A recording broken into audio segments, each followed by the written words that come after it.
Today's video is brought to you by Athletic Greens, a comprehensive all-in-one greens powder engineered to fill the nutritional gaps in your diet and support your body's nutritional needs across the 4 pillars of health: gut health, immune support, energy, and recovery. It's packed with 75 vitamins and minerals and whole food sourced ingredients, combining the perfect amount of micronutrients, absorption, and taste to jumpstart your daily routine. You'd be hard-pressed to find a more comprehensive powder/supplement on the market. Now, you guys know I'm not exactly a fitness YouTuber. I'm not exactly a fitness person. You're probably not coming to my channel for squat tips, but I do like to still eat right and take care of myself, and Athletic Greens is that comprehensive nutritional supplement that I know is going to account for the holes that are blatantly in my diet, because I know it's not super balanced. Just 1 scoop into the water bottle in the morning. It comes with all of this stuff. You got the water bottle, you got the scooper. You don't take it out of the packet like a savage. They even provide this nice little tin to put it all in, keep it in the fridge. Plus, it's gluten-free, dairy-free, paleo, vegan, keto, low allergen, and low calorie. There's less than 1 gram of sugar per serving, but despite that, it does taste sweet and good. One of the things that I like about it is I still drink my coffee in the morning, but I have a cup of this along with it, and it just makes me feel like I'm being more healthy, and I also feel like the kind of energy from the coffee lasts longer. No idea if that's just in my head, but it's absolutely working. Athletic Greens is the perfect dietary supplement regimen, so if that sounds like the supplement you've been looking for, you can grab your own immunity bundle. That's 1 year of vitamin D plus 5 individual travel packs like this that come along with it. Those are for free. Just go to athleticgreens.com/biographics or click the link in the description below. And now today's video.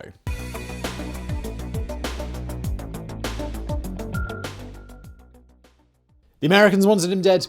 The Mexicans wanted him dead. Stuck in the middle between 2 larger, much more powerful forces, Apache warrior Geronimo strived to preserve his people's way of life. He did this the only way he knew how: by fighting. Make no mistake about it, despite the image everybody has of Geronimo as this old, calm and wise man, he spent most of his life fighting and killing those who got in the way of his band of Apache. He wasn't the kind of tribal chief to advocate for peaceful solutions. In fact, Geronimo was never a tribal chief at all. He was a medicine man and a warrior, but people gravitated towards him nonetheless. He was a natural-born leader who guided his people through the Apache Wars, the most violent and turbulent time in their history.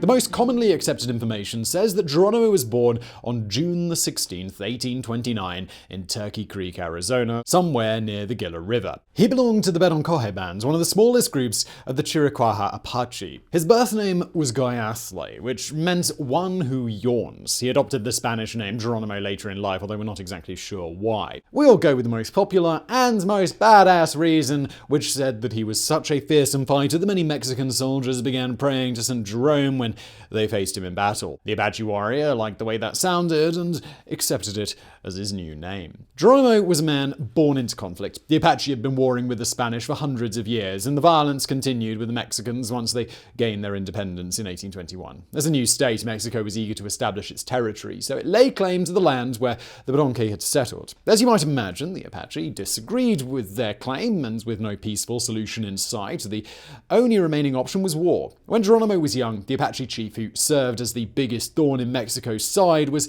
named Mangus Coloradus. As soon as Geronimo reached fighting age, he started joining the Apache gangs on raids against Mexicans, led by Mangus and his more famous son-in-law, Cochise. Decades later, Mangus Coloradus met a very gruesome and shameful end, one that even Geronimo called the greatest wrong ever done to the Indians. But it did not happen at the hands of the Mexicans or rival tribes, but rather the Americans. In 1863, Coloradus was taken into custody by the Union Army after meeting under a flag of truce. That night, the general in charge, future Louisiana Senator Joseph Rodman West, told his sentries that he had no intention of negotiating, and he wanted the Apache chief dead by morning. The soldiers first tortured the imprisoned 70-year-old Coloradus with heated bayonets, and then they shot him to death and buried him in a shallow grave, later claiming that he tried to escape. The next day, they concluded that they could stoop even lower if they really tried hard enough, so they dug up the body, cut off the head, boiled the flesh off, and sent the skull to a phrenologist in New York. Despite efforts from his descendants and historians, the current location of the skull remains a mystery and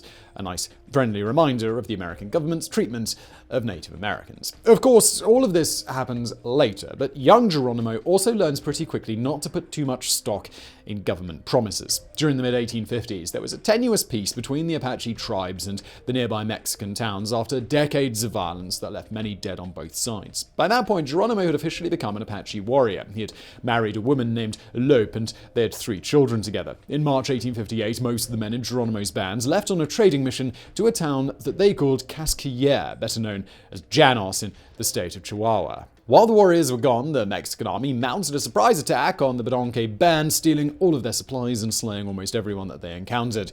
In his memoirs, Geronimo recalled the horrors that awaited him when he arrived home. Late one afternoon, when returning from town, we were met by a few women and children who told us that Mexican troops from some other town had attacked our camp, killed all the warriors of the guard, captured all our ponies, secured our arms, destroyed our supplies, and killed many of our women and children. Quickly we separated, concealing ourselves as best we could until nightfall, when we assembled at our appointed place of rendezvous, a thicket by the river. Silently, we stole in one by one. Sentinels were placed, and when all were counted, I found that my aged mother, my young wife, and my 3 small children were among the slain.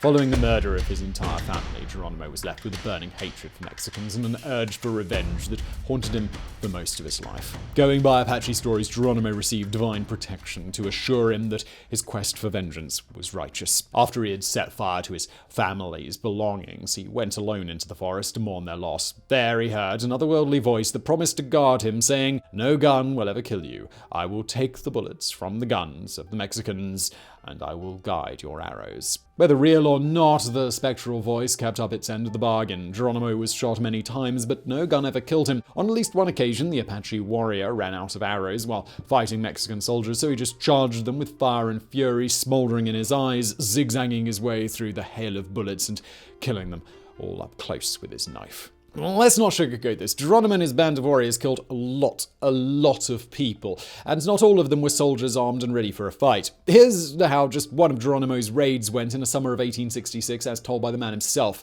"I took 30 mounted warriors and invaded Mexican territory. We went south through Chihuahua as far as Santa Cruz, Sonora, then crossed over the Sierra Madre Mountains, following the river course at the south end of the range. We kept on westward from the Sierra Madre Mountains to the Sierra de Saharipe Mountains and followed that range northward. We collected all the horses, mules, and cattle we wanted and drove them northward through Sonora into Arizona. Mexicans saw us at many times and in many places, but they could not attack us at any time, nor did any troops attempt to follow us. When we arrived at homes, we gave presents to all, and the tribe feasted and danced. During this raid, we had killed about 50 Mexicans." This is how things went for the next 15 years or so. The Mexicans killed the Apache, and the Apache killed the Mexicans in return.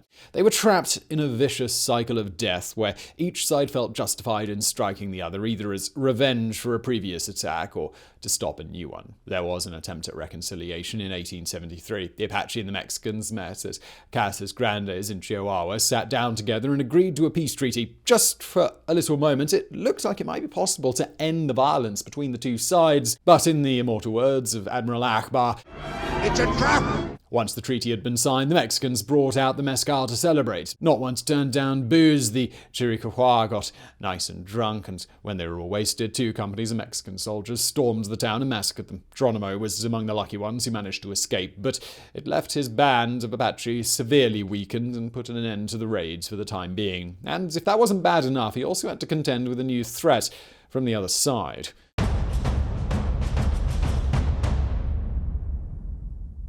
During Geronimo's time, the Bedonque people usually divided their time between the territories of Arizona and New Mexico, with occasional incursions into the northern Mexican states to conduct raids. At first, this was all lands that Mexico laid claim over, but the landscape changed drastically during the late 1840s thanks to the Mexican-American War. After a decisive victory for the United States, the two countries signed the Treaty of Guadalupe Hidalgo in 1848, according to which Mexico not only recognized Texas as belonging to the United States of America, but also ceded a gigantic stretch of land that makes up most of today's American Southwest. This included the lands of the Apache and many other Native Americans, and with the California gold rush in full swing by the 1850s, the two sides were soon at odds with each other as they fought over territory. Surprisingly, Geronimo was not among the first to take on the American army. Instead, throughout the 1850s and 1860s, other Apache leaders such as Mangus Coloradus and Cochise were the ones who resisted American encroachment. We've already mentioned how that ended for Coloradus, but Cochise somehow managed to avoid a similar grisly fate.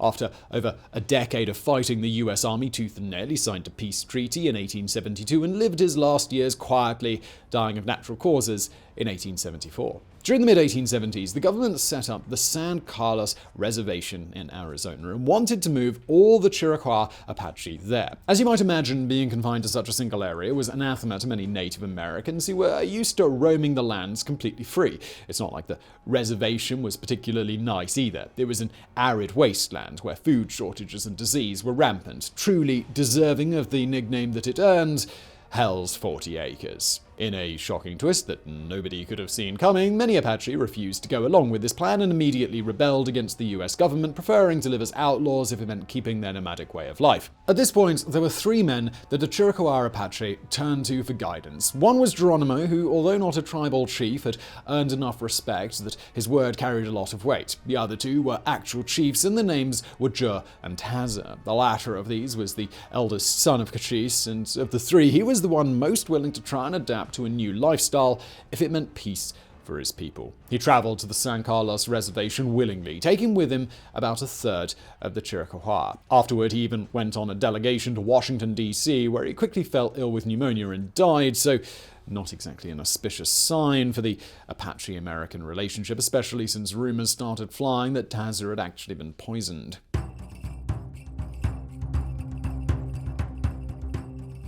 As far as Jur and Geronimo were concerned, they took the rest of the Chiricahua and made their way to New Mexico. Unbeknownst to Geronimo, he had just made a new mortal enemy, John Clum.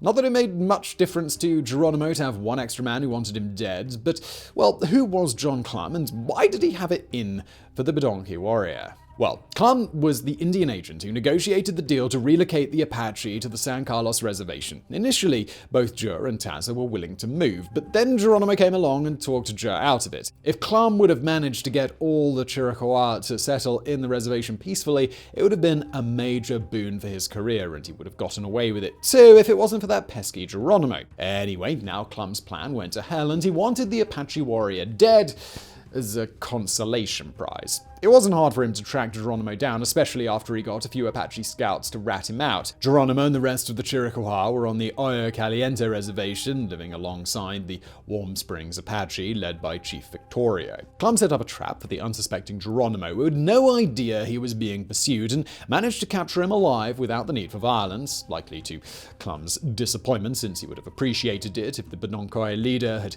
given him a reason to strike him down right then and there. Well, he didn't, and Geronimo was brought in shackles to the San Carlos Reservation, where Clum's dissatisfaction continued. Undoubtedly, he was hoping for a speedy execution for the Apache rebel, but he didn't get one. Maybe for the first time ever, bureaucracy saved the day, as Geronimo's sentence was delayed while the Department of War and the Bureau of Indian Affairs bickered over who had jurisdiction over the Chiricahua. After a few days, Geronimo saw an opportunity to escape, and he took it. As it turned out, Clum didn't hate him enough to go through all of that again, so instead he simply resigned from his post. The early 1880s were a very violent and active period for the Apache, one that helped seal their reputation as one of the most dangerous Native American nations in the United States. On the run from the law, many Chiricahua crossed the border into Mexico and hid out in the Sierra Madre Mountains. There, Geronimo was joined by other famed warriors such as Jur, Chief Nana, and the ironically named Fun. They often led raids along the border. Ranches, wagon trains, merchants, prospectors, the Apache attacked them all without mercy or hesitation, and usually left no survivors to prevent their location from being discovered. Even so, the Chiricahua couldn't remain hidden forever, and the trail of bodies they left in their wake put them on a collision course with both the Mexican and American armies.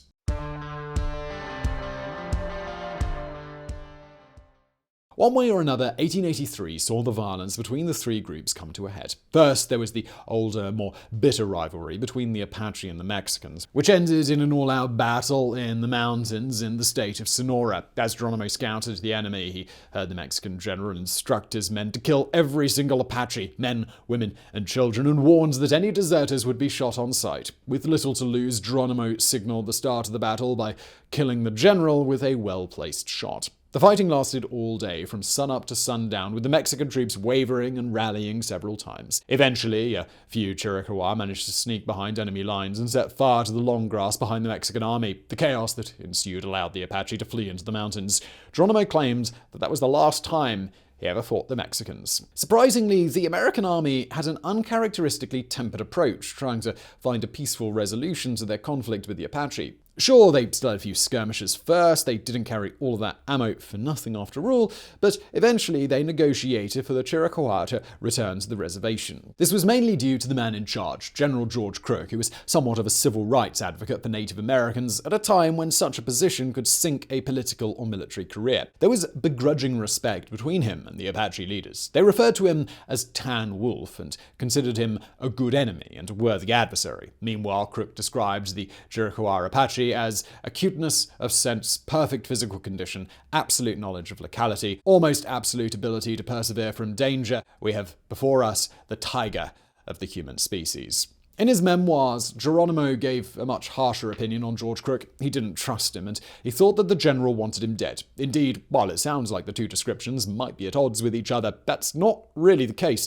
Even some who wanted peace with the Chiricahua would have realized that they would probably have an easier time if some kind of unfortunate accident got Geronimo out of the way, since he was often the main instigator. Anyway, Crook never attempted anything of the sort, so we can only speculate on his true intentions. What we do know is that Geronimo and some of his warriors changed their minds and turned back, while the other Chiricahua were taken to a new reservation called Turkey Creek. Eventually, Geronimo made his way there about a year later, but life on the reservation didn't stick this time either. In 1886, he instigated another escape, even though this time only a few dozen Apache followed him, perhaps a sign that more and more of them were getting tired of life on the run. Like before, Geronimo defaulted to his tried and true tactic of retreating into the Sierra Madre Mountains. Crook actually caught up to him one last time and persuaded him to surrender again. Geronimo agreed, but became convinced that he would be hanged when he reached the reservation, so he fled for the third time. This was one failure too many, and President Grover Cleveland replaced Crook with a new general named Nelson Miles. Unlike Crook, Miles had no respect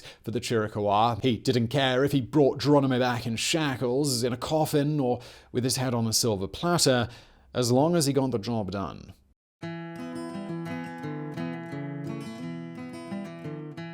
During Geronimo's last run, he had less than 40 Apache with him, and only 18 of them were warriors. Meanwhile, General Mills had 5,000 soldiers, hundreds of Native American scouts, and a few extra thousand militia. The scales were just slightly tipped in the latter's favor. The Chiricahua still fought, but the writing was on the wall for all to see. Surrender was inevitable, but Miles found a particularly despicable way to hurry it along by punishing the Chiricahua, who stayed behind on the reservation. Over 400 of them were arrested and sent to prisons in Florida, thousands of miles away. That way, the free Chiricahua knew that they would only see them again if they surrendered. Finally, in the summer of 1886, Geronimo surrendered at Skeleton Canyon for the fourth and final time. "I will quit the warpath and live at peace hereafter," he told General Mills. In his memoirs, he said that Miles promised him not only that he would not be arrested, but that he would receive a house with land and livestock. Of course, Geronimo wasn't stupid enough to actually believe this, but he hoped that Miles would at least respect the conditions of the surrender, which included allowing the Chiricahua to see their families in Florida. However, the US government had a nice little streak of broken treaties going, so what difference would just one more make? Almost as soon as the deal was signed, Miles declared it null, reasoning that Geronimo had broken previous terms of surrender. In reality, it is highly doubtful he would have ever accepted anything other than a complete and unconditional surrender. The Chiricahua were now prisoners of the US Army, bringing an end to the Apache Wars, even though minor skirmishes still continued for a few more decades. Following their arrest, Geronimo and the rest of his band boarded a train, never to return to the land that they knew and loved. First, they were taken to Fort Pickens in Florida, where they were forced to do hard labor every day. Meanwhile, the first group of Chiricahua was withering away due to malaria, so it was moved to Mount Vernon, Alabama. It wasn't until 2 years later that Geronimo's group was finally allowed to join them, and when this happened, a wave of tuberculosis tried to finish what the malaria had started. During the mid-1890s, the Chiricahua were relocated again to Fort Sill Reservation in Oklahoma, since the landscape better resembled the environment they were familiar with, but by that point, only 120 or so Chiricahua remained. That is where Geronimo spent the last 15 years of his life. He tried his best to fit in. He took up farming, he even became a Christian and joined the Dutch Reformed Church, but was kicked out because he wouldn't stop gambling. When he promised to quit the warpath and live in peace, he meant it, even though he was frustrated and heartbroken by the government's continued refusal to allow him to return home. He never took up arms again. Instead, Geronimo made the best of a bad situation by capitalizing on his notoriety as the worst Indian that ever lived. That's how he billed himself as he toured the nation, appearing at fairs and exhibitions in front of stunned audiences who had only read and heard horror stories about the ferocity and cruelty of the infamous Geronimo. He even took part in Teddy Roosevelt's presidential inauguration parade. It was all pure exploitation, of course, but Geronimo made more money now than he had in his whole life. He signed anything and everything that had his signature on sold out. And so it was that the once ruthless killer became one of the hottest brands in the country. Geronimo died on February the 17th, 1909. He had been bucked off his horse while riding home, and the 79-year-old spent the whole night in the cold before anyone found him. By that point, he fell ill with pneumonia and died a few days later. In recent decades, a strange urban legend has arisen which says that members from the Skull and Bone Society at Yale University robbed the grave in 1918 and stole Geronimo's skull, and that it's still in their possession. Truth is that we don't really know what's inside the grave because the Army filled it with cement in 1928 and placed a stone monument on top of it, so for now, this remains the final uncertain chapter in the life story of Geronimo.